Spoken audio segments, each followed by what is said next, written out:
اے وطن اے وطن اے وطن اے وطن تجھ پہ قربان ہے جان و تن اے وطن اے وطن اے وطن اے وطن کہ تیری دھرتی کو ہم نے پلایا لہو تیرا رنجیدہ چہرہ کیا سرخ رو تیرا رنجیدہ چہرہ کیا سرخ رو نقش ہائے جہاں میں نمایاں ہے تو نقش ہائے جہاں میں نمایاں ہے تو ہے انوکھا تیرا پاک پن اے وطن اے وطن اے وطن اے وطن اے وطن اے وطن اے وطن اے وطن ایک شعر اور میں پڑھتا ہوں انشاءاللہ جب تک ماحول ٹھیک ہو جائے گا اس کے بعد آپ کو ایک مقرر سے ملاقات کراؤں گا چونکہ پروگرام کے اندر ہمارے بڑے بڑے علماء کرام ہیں تو زیادہ دیر میں آپ کے درمیان حائل رہوں گا تو پھر پروگرام ہو سکتا ہے کہ میری عاقبت کہیں خراب نہ ہو جائے اور پروگرام چونکہ بہت سارے دلوں کا یہاں احساس ہے اور اس دل کو چوٹ پہنچے گا اذیت ہوگی ہمیں گناہ ہوگا اس لیے میں آپ تمام لوگوں سے گزارش کرتا ہوں جلد از جلد آپ بیٹھنا شروع کر دیں میری وجہ سے میں زیادہ دیر حائل نہیں رہوں گا سیدھے سیدھے میں علماء کرام سے آپ کی ملاقات کراتا رہوں گا چونکہ پروگرام تاخیر سے بھی شروع ہوا اس لیے میں بغیر کسی تمہید کے آئیے میں حضرت مولانا قاری نور اللہ صاحب امام و خطیب ہٹیا گاچی جامع مسجد سے گزارش کروں گا کہ آپ تشریف لائیں اور ہم تمام سامعین کو اپنے مواعظ حسنہ سے نوازیں بڑے اچھے لوگ الحمدللہ دیکھیے اپنے اپنے جگہ بیٹھ گئے بڑی خوشی کی بات ہے اور یہ سرزمین انشاءاللہ ایک تاریخ نئی تاریخ رقم کرے گی الحمدللہ الحمدللہ کفا والسلام علی عبادہ الذین اصطفى اما بعد اعوذ باللہ من الشیطان الرجیم بسم اللہ الرحمن الرحیم وما ارسلناک الا رحمتا للعالمین صدق اللہ العظیم معزز و موقر علماء کرام و محترم سامعین اعظام آج کا یہ جلسہ پیام امن ہے یہ کانٹھوں کے سرزمین پر یہ تاریخی جلسہ ہو رہا ہے اس جلسہ کے منعقد کرنے والے نے اس جلسہ کا نام پیام امن رکھا ہے تاکہ اس جلسہ کا جو نتیجہ ہے وہ امن اور شانتی یہاں کے لوگ لے کر جائیں اس جلسہ سے جلسے کے اندر جو امن اور شانتی کا پیغام آپ کو دیا جائے آپ اس پیغام کو لے کر جائیں اور یہ جلسہ صحیح معنی میں پورے کانٹھو چکمکا اور سہرسہ ضلع ہی نہیں بلکہ پورے بہار کے واسطے امن کا اور شانتی کا داعی بن جائے معزز سامعین کرام اللہ تبارک تعالی پوری کائنات کا خالق و مالک ہے اور اللہ تبارک تعالی اپنے بندے سے بے انتہا محبت کرتا ہے اللہ تعالی جیسے اپنے بندے سے محبت کرتا ہے ویسی محبت دنیا کی کوئی ماں اپنے بچے سے نہیں کر سکتی ویسی محبت کوئی بیوی اپنے شوہر سے نہیں کر سکتی کوئی شوہر اپنے بیوی سے نہیں کر سکتا کوئی عاشق اپنی معشوقہ سے اور کوئی معشوقہ اپنے عاشق سے ایسی محبت نہیں کر سکتی جیسی محبت اللہ تبارک تعالی اپنے بندے سے اور کائنات کی ذرہ ذرہ سے کرتا ہے اللہ کی محبت کو دیکھیے کہ جب مئی اور جون کے مہینے میں کافی گرمی پڑتی ہے اور اس گرمی کے اندر پوری زمین تپ جاتی ہے زمین کا ذرہ ذرہ آگ بن جاتا ہے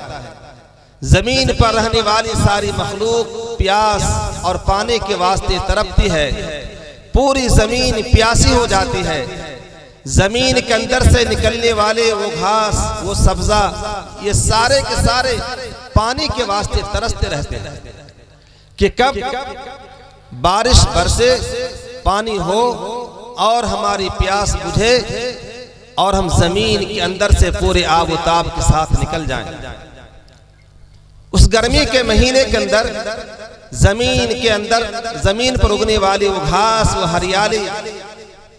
سب مرجھا جاتے ہیں۔ اللہ تبارک تعالیٰ کی نگاہ جب اپنے اس مخلوق پر پڑتی ہے اور رب کائنات جب دیکھتا ہے کہ سرزمین کے اوپر رہنے والی مخلوق، خواہ وہ انسان ہو، جانور ہو، چرندے اور پرندے ہو، یا وہ گھاس پھوس اور پیڑ پودے کیوں نہ ہو، یہ سارے کے سارے پانی کے واسطے ترس رہے ہیں، تو رب کائنات کی رحمت جوش میں آتی ہے اور وہ رب کائنات محبت میں آ کر اپنے ساری مخلوق کے واسطے آسمان سے پانی برسا دیتا ہے۔ ایک بادل آتا ہے اور بادل جب آتا ہے تو بادل کو دیکھ کر کیا کسان، کیا انسان، کیا زمین پر رہنے والی مخلوق، وہ چرندے اور پرندے، وہ جانور، وہ حیوان، سارے کے سارے خوشی سے جھوم اٹھتے کہ اب بادل آ گیا۔ اور جب بادل آیا تو بارش ہوگی، بادل آیا، بارش ہوئی، سبوں کے پیاس کو اللہ نے بجھا دیا، اور وہ زمین جو پانی کے واسطے ترس رہی تھی، وہ زمین کا ذرہ ذرہ جو پانی کے واسطے ترس رہا تھا، جب بارش ہوئی اور سبوں کی پیاس بجھی، تو اب جانتے ہیں کہ زمین سے برسات میں ہر طرح کا گھاس، ہر طرح کی ہریالی اور ہر طرح کا سبزہ نکل جاتا ہے۔ اللہ رب العزت جو پوری کائنات کے اوپر اتنی محبت کرنے والا، وہ رب کائنات جو چرندے، پرندے، پیڑ پودے، ان تمام چیزوں سے محبت کرنے والا، جب انسان کی پیاس کی شدت کو دیکھتا ہے تو رب کائنات محبت میں آ کر آسمان سے پانی برسا دیتا ہے۔ ذرا سوچئے، یہ انسان جس کو اللہ تعالیٰ نے اشرف المخلوقات بنایا ہے، تمام مخلوقات میں سب سے اشرف اور اعلیٰ بنایا ہے، وہ انسان جس کو اللہ تبارک تعالیٰ نے جس کے دادا کو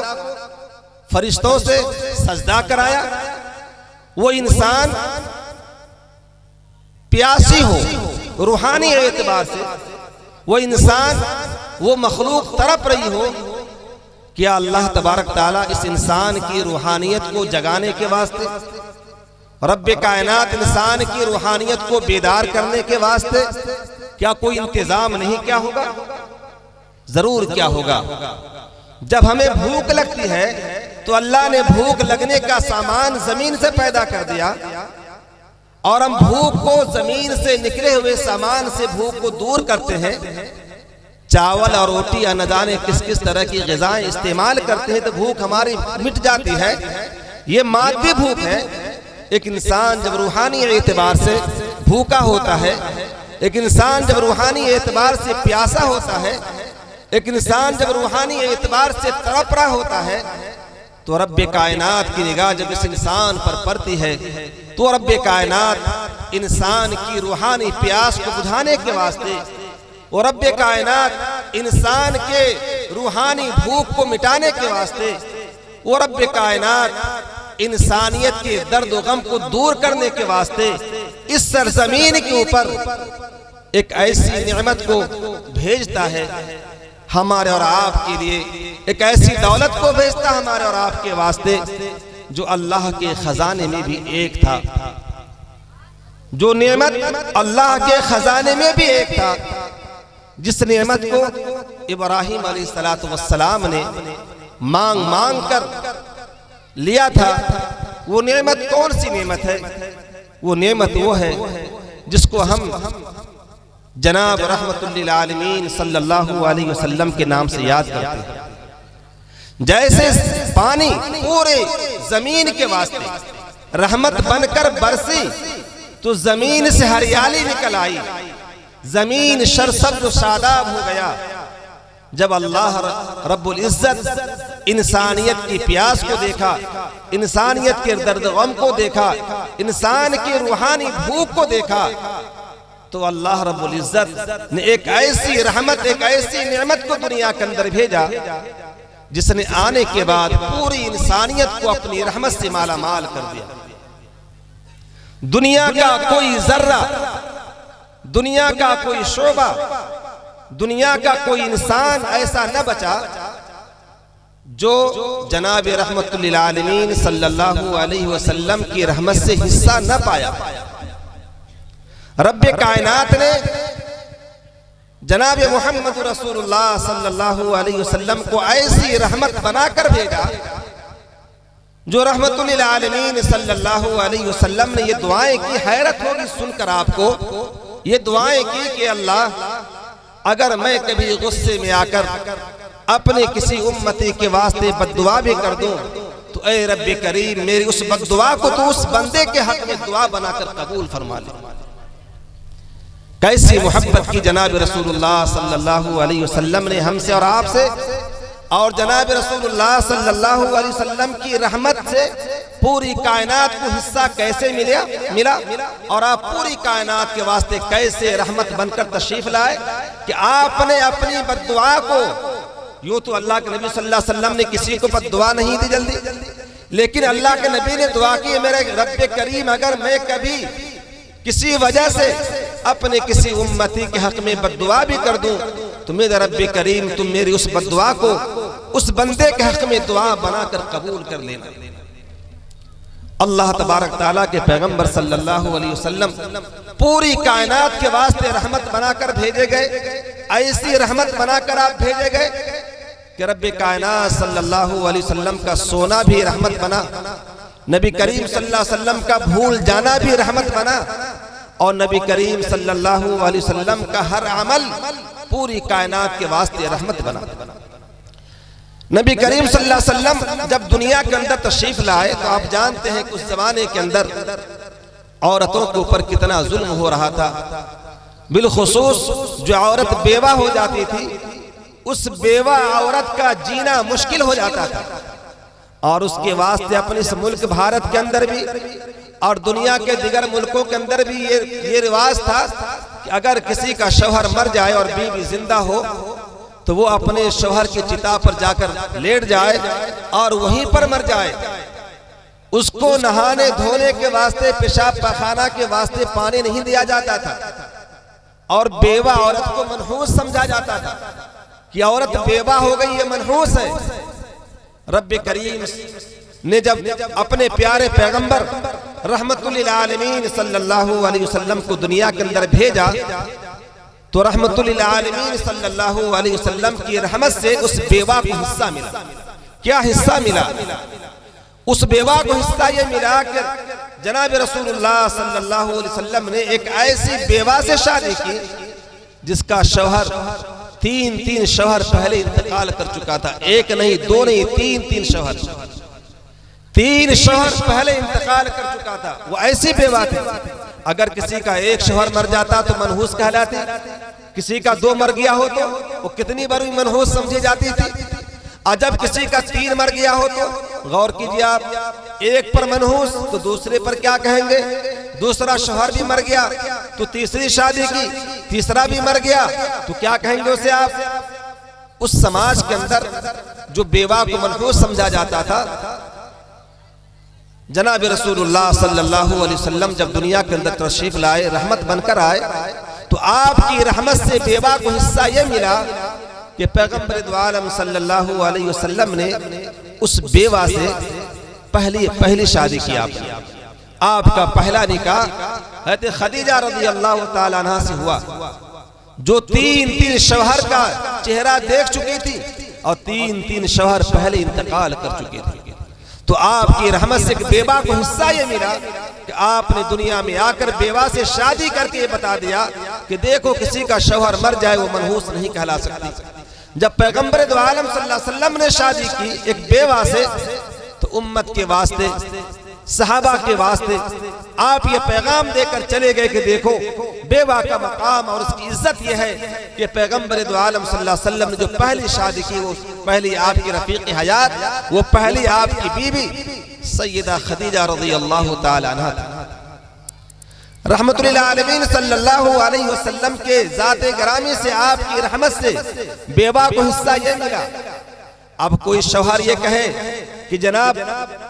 مجھے کیا حصہ ملا، شوہر کی جماعت یہ کہے کہ جناب میں شوہر ہوں، اللہ کے پیغمبر رحمت بن کر دنیا کے اندر تشریف لائے، بتائیے شوہر کو حصہ کیا ملا اللہ کی رحمت سے؟ نبی کریم صلی اللہ علیہ وسلم کی رحمت سے کیا حصہ ملا؟ تو پیغمبر دو عالم صلی اللہ علیہ وسلم کی رحمت سے شوہر کو حصہ یہ ملا کہ پیغمبر دو عالم صلی اللہ علیہ وسلم نے فرمایا اگر اللہ کے بعد کسی کو سجدہ کرنا جائز ہوتا تو میں عورتوں سے کہتا کہ اپنے شوہر کو سجدہ کرتا۔ رحمت للعالمین صلی اللہ علیہ وسلم کی رحمت سے شوہر کو حصہ یہ ملا۔ کوئی بیوی یہ کہے جناب، کوئی بیٹی یہ کہے جناب میں بیٹی ہوں،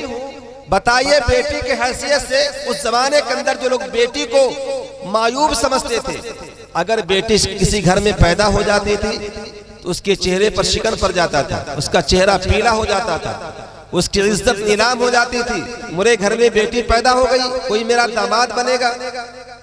تو لوگ بیٹی کو زندہ دفن کر دیا کرتے تھے۔ رحمت للعالمین صلی اللہ علیہ وسلم جب دنیا کے اندر تشریف لائے تو آپ کی رحمت سے بیٹی کو حصہ یہ ملا کہ رحمت للعالمین صلی اللہ علیہ وسلم نے ارشاد فرمایا اگر کسی کو بیٹی ہو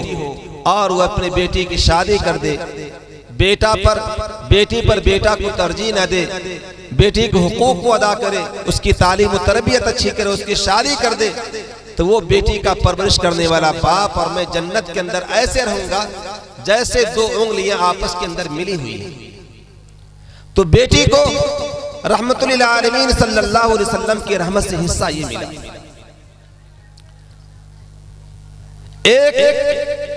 بیوی کو حصہ جو ملا وہ آپ نے دیکھا،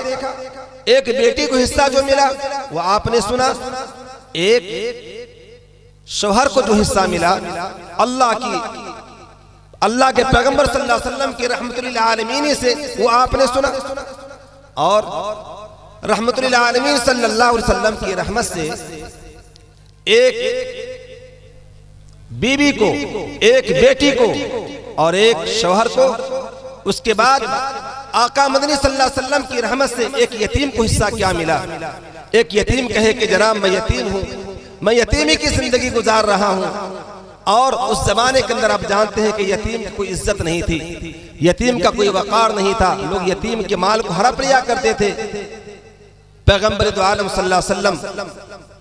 جب دنیا کے اندر تشریف لائے تو آپ کی رحمت سے یتیم کو حصہ یہ ملا کہ رحمت للعالمین صلی اللہ علیہ وسلم تشریف لے جا رہے تھے عید کی نماز پڑھنے کے واسطے۔ آپ نے دیکھا کہ ایک جگہ چند بچے کھیل رہے ہیں اور ایک بچہ بالکل مایوس بیٹھا ہوا ہے۔ رحمت للعالمین صلی اللہ علیہ وسلم وہاں تشریف لے گئے اور دیکھا کہ ایک بچہ چپ چاپ بیٹھا ہوا ہے اور سارے بچے کھیل رہے ہیں، خوشیاں منا رہے ہیں۔ رحمت للعالمین صلی اللہ علیہ وسلم اس کے پاس جاتے اور کہتے ہیں بیٹا یہ سارے بچے تو کھیل رہے ہیں لیکن تم کھیل نہیں رہے ہو، کیا بات ہے؟ آخر تمہیں کیا دقت ہے، کیا پریشانی ہے، کیا مصیبت ہے، بتاؤ۔ اس بچے نے کہا کہ اللہ کے پیغمبر صلی اللہ علیہ وسلم میں یتیم ہوں، میرا باپ دنیا میں نہیں ہے، اگر میرے ابا دنیا کے اندر ہوتے تو میرے ابا بھی مجھے نئے نئے کپڑے لا کر دیتے اور میری ماں مجھے نہلاتی دھلاتی اور نیا کپڑا پہناتی اور میں بھی خوشی کے اندر شامل ہو جاتا۔ میں یتیم ہوں، میرے ابا دنیا سے جا چکے ہیں۔ رحمت للعالمین صلی اللہ علیہ وسلم نے جب یہ سنا تو آپ کی آنکھوں میں آنسو بھر آئے اور رحمت للعالمین صلی اللہ علیہ وسلم نے اس بچے سے کہا بیٹا کیا تو یہ پسند کرو گے کہ تیرے باپ کی جگہ پر محمد تیرا باپ ہو اور تیری ماں کی جگہ پر عائشہ تیری ماں ہو؟ بچے نے کہا کہ اللہ کے پیغمبر اگر یہ میرے حصے میں آ جائے تو میں دنیا کا خوش نصیب ہو جاؤں گا۔ رحمت للعالمین صلی اللہ علیہ وسلم عید کی نماز پڑھنے کے واسطے نہیں گئے، لوٹے آپ واپس اس بچے کو لے کر گھر کے اندر آئے۔ اپنی بیوی سے آپ نے کہا حمیرہ حمیرہ، حضرت عائشہ کو آپ حمیرہ حمیرہ کہا کرتے تھے۔ حضرت عائشہ نے کہا کہ یا رسول اللہ میں حاضر ہوں۔ اللہ کے نبی صلی اللہ علیہ وسلم نے کہا کہ حمیرہ یہ بچہ ہے، اس کو تم نہلاؤ دھلاؤ، اس کو تیار کرو۔ حضرت عائشہ رضی اللہ تعالی عنہ اس بچے کو نہلانے کے واسطے لے جاتی ہیں، اس کو تیار کرتی ہیں۔ ادھر رحمت عالم صلی اللہ علیہ وسلم اپنی چادر مبارک کے 2 ٹکڑے کرتے ہیں، قربان جائی اس چادر پر۔ رحمت عالم صلی اللہ علیہ وسلم اپنی چادر مبارک کو 2 ٹکڑا کر دیتے ہیں اور ایک ٹکڑا اس بچے کو دیتے ہیں اور کہتے ہیں عائشہ صدیقہ رضی اللہ تعالی عنہ سے کہ اس کو پہناؤ، اس کو تیار کرو، اس کو خوشبو لگاؤ، اس کو سرما لگاؤ۔ اس کو تیار کیا جاتا ہے، اس کو نہلا دھلا کر کپڑا پہنایا جاتا ہے۔ رحمت دو عالم صلی اللہ علیہ وسلم اس بچے کو لے کر جب چلنے لگتے ہیں تو بچہ آپ کی انگلی مبارک کو پکڑ کر چلنے لگتا ہے۔ رحمت دو عالم صلی اللہ علیہ وسلم فرماتے ہیں نہیں بیٹا، آج تم پیدل نہیں چلو گے، آج تم پیدل نہیں چلو گے، بلکہ تو آج محمد کے کاندھے پر سوار ہو کر چلو گے تاکہ دنیا دیکھے کہ یتیم کا مقام اور مرتبہ کیا ہے۔ رحمت دو عالم صلی اللہ علیہ وسلم اس بچے کو پیدل چلنے کے واسطے نہیں دیتے ہیں، بلکہ رحمت عالم صلی اللہ علیہ وسلم اس بچے کو اپنے کاندھے پر بیٹھا لیتے ہیں اور اس راستے سے گزرتے ہیں جس راستے پر وہ سارے بچے کھیل رہے تھے۔ وہ سارے بچوں کی نگاہ جب رحمت عالم صلی اللہ علیہ وسلم کے کاندھے پر پڑتی ہے اور وہ سارے بچے دیکھتے ہیں کہ یہ بچہ وہی بچہ ہے جو یتیم بچہ تھا، جو ہمارے ساتھ بیٹھا ہوا ٹک ٹک دیکھ رہا تھا، جو کھیل نہیں رہا تھا، جو بالکل مایوس اداس بیٹھا ہوا تھا۔ یہ بچہ کتنا بڑا خوش نصیب ہے کہ رحمت عالم صلی اللہ علیہ وسلم کے کاندھے پر بیٹھ کر جا رہا ہے۔ رحمت دو عالم صلی اللہ علیہ وسلم جب پہنچ جاتے ہیں مقام پر اور آپ منبر پر جلوہ فروز ہوتے ہیں، وہ بچہ نیچے بیٹھنے لگتا ہے۔ رحمت دو عالم صلی اللہ علیہ وسلم کہتے ہیں کہ نہیں بیٹے، آج تم نیچے نہیں بیٹھو گے، آج تم میرے ساتھ منبر پر بیٹھو گے۔ رحمت دو عالم صلی اللہ علیہ وسلم اس یتیم بچہ کو اپنے ساتھ منبر پر بیٹھاتے ہیں۔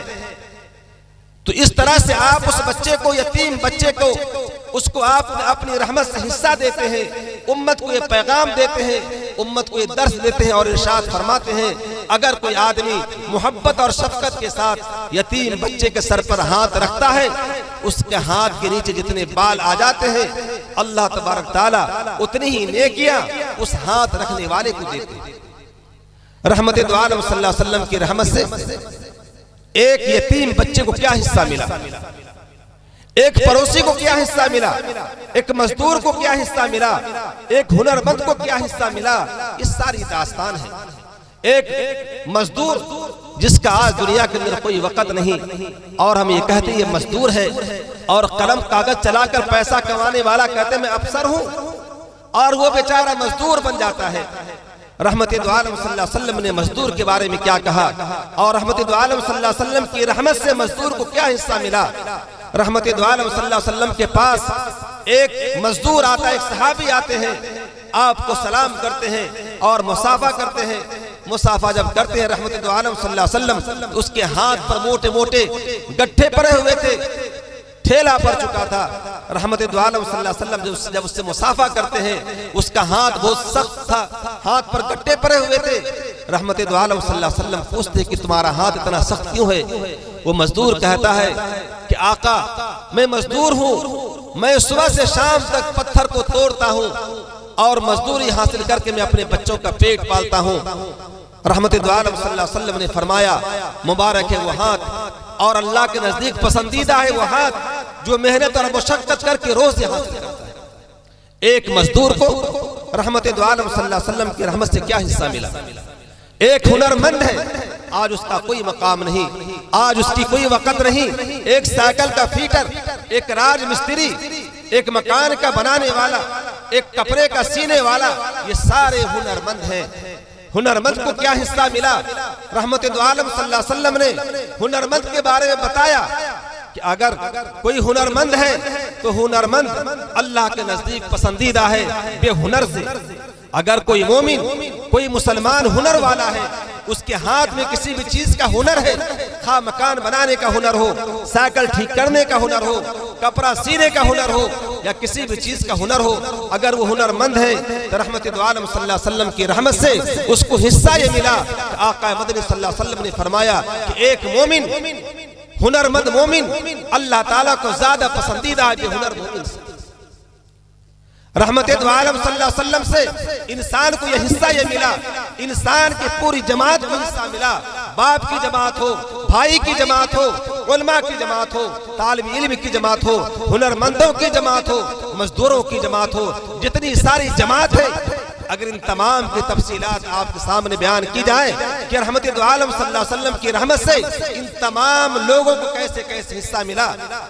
تو آپ کو یقین آئے کہ واقعی اللہ تبارک تعالیٰ نے